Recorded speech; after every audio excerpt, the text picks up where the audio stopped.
Good evening, everyone. My name is Adil Ashraf, and I have done my BTech from NIT Srinagar in Chemical Engineering Department. So today we are going to discuss some questions of X-ray. क्योंकि हमने पिछले video में जो है पूरा concept clearly आपको समझा दिया था।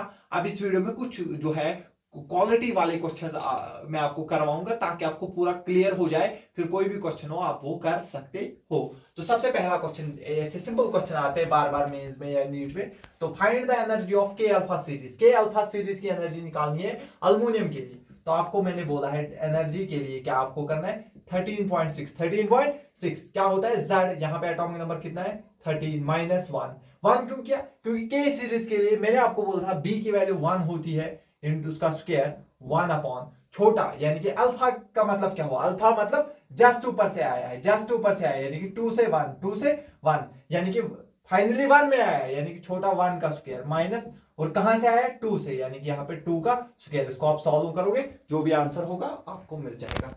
फिर यहाँ पे ग्राफ वाले सवाल आते हैं। आपको ऐसा ग्राफ दिया होगा इंटेंसिटी वर्सेस वेवलेंथ, आपको बोलेगा इनमें से कौन है के अल्फा और कौन है हमारे पास के बीटा। तो इसको सिंपल अगर आप देखोगे, सिंपल अगर आप ध्यान से देखोगे, ठीक है। तो इसके बाद आप देखिए, आपको मैं एक जनरल मेथड सिखाऊंगा तो फिर उससे सारे क्वेश्चन जो है सॉल्व होंगे। ये हमारे पास के होता है एल, फिर यहाँ पे एम, फिर एन, देन ओ। अगर आप देखोगे, अगर यहां से यहां पे आया, अगर यहां से एल से एम में आया, एल से एम में आया, तो इसको हम बोलते हैं के अल्फा। ये एनर्जी गैप सबसे बड़ी एनर्जी गैप होती है, ठीक है। तो अगर मैं आपको दिखाऊंगा तो ये थोड़ा बड़ा गैप होता है, ठीक है।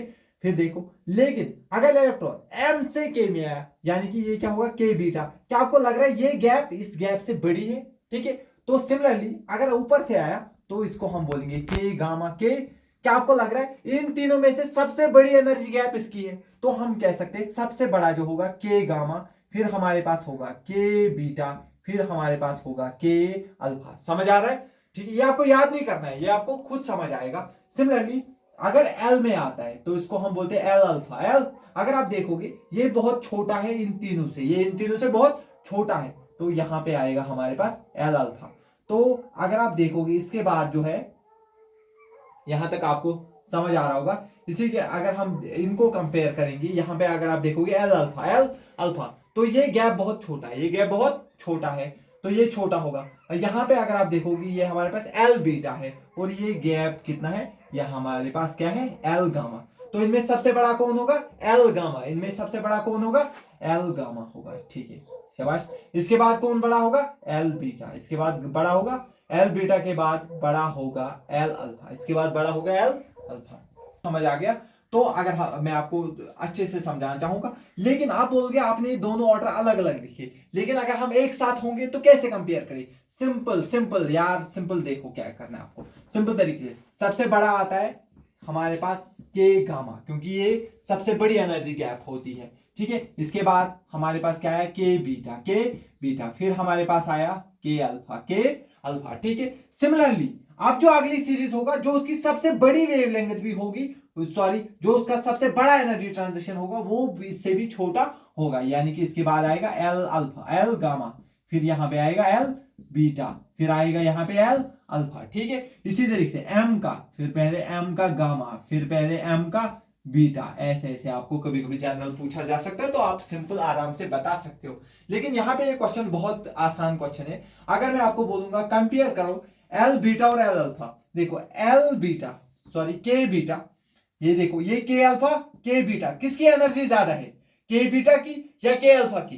के बीटा का गैप ज्यादा है, यानी कि ये एनर्जी ज्यादा होगी। के बीटा की एनर्जी क्या होगी? के बीटा की एनर्जी ज्यादा होगी किससे? के अल्फा से, के अल्फा से। अगर एनर्जी ज्यादा होगी, अगर बीटा की एनर्जी ज्यादा होगी, तो ऑब्वियसली इसका लैम्डा क्या होना पड़ेगा? कम होना पड़ेगा। इन दोनों में से किसका लैम्डा कम है? लैम्डा वन, लैम्डा वन कम है, दैट मींस किसका लैम्डा कम है? जिसकी एनर्जी ज्यादा है, दैट मींस ये रिप्रेजेंट करता है के बीटा को। किसको? के बीटा को। तो ऑब्वियसली ये रिप्रेजेंट कर होगा के अल्फा को। समझ आ गया? सिंपल ग्राफ के क्वेश्चन होते हैं, आपको सिंपल एनर्जी से देखना है और फिर जिसकी एनर्जी ज्यादा उसका लैम्डा कम। यहां पर अगर हमारे पास दो ग्राफ देखोगे, एक है के अल्फा का, एक एल अल्फा का। अभी हमने ऑर्डर देखा, के अल्फा जो है वो ज्यादा होती है, उसकी एनर्जी गैप ज्यादा होती है किससे?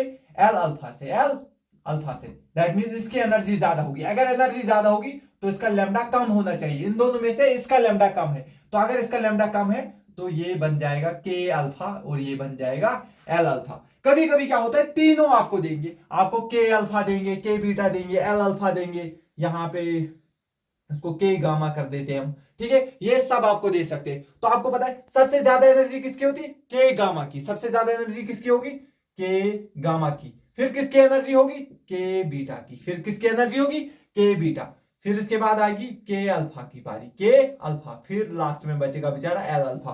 तो सबसे ज्यादा एनर्जी के बीटा, तो इसकी सबसे वेवलेंथ कम होनी चाहिए, सबसे वेवलेंथ कम, दैट मींस ये है के गामा। इसके बाद किसकी होनी चाहिए, के बीटा, फिर इसके बाद के अल्फा, फिर इसके बाद एल अल्फा। क्या आपको आसान नहीं लग रहा है ये क्वेश्चन, लेकिन ये क्वेश्चन बार बार पूछे जाते हैं, सिंपल है क्योंकि बच्चे इस टॉपिक को छोड़ के चले जाते हैं, या तो उनको क्लियरली समझ नहीं आता है, इस वजह से वो ऐसे क्वेश्चन नहीं कर पाते हैं। अब एक दो क्वेश्चन और हैं तो वो इसके बाद हम डिस्कस करेंगे, ठीक है। तो अब ये क्वेश्चन देखिए, अब हमने क्या किया, एक्सेलरेटिंग मोड, ये पहले ग्राफ दिया था, अब हमने एक्सेलरेटिंग वोल्टेज को इंक्रीज किया। याद है मैंने आपको बोला था एक्सेलरेटिंग वोल्टेज यानी कि आपको पता है लैम्डा होता है 1240 डिवाइड बाई वी नॉट, यानी कि एक्सेलरेटिंग वोल्टेज में जितना बढ़ाऊंगा लैम्डा मिनिमम उतना ही कम होगा, जितना वो कम होगा उतना लेफ्ट साइड शिफ्ट होगा, यानी कि नया ग्राफ हमारे पास ऐसा होगा। लेकिन ध्यान से देखना, पीक जो है यानी कि जो सीइंग है वो अपनी पोजीशन पर ही रहेगा, लेकिन जो लैम्डा मिनिमम है उसने अपनी पोजीशन जो है चेंज कर दी, वो थोड़ा लेफ्ट साइड आएगा, ठीक है।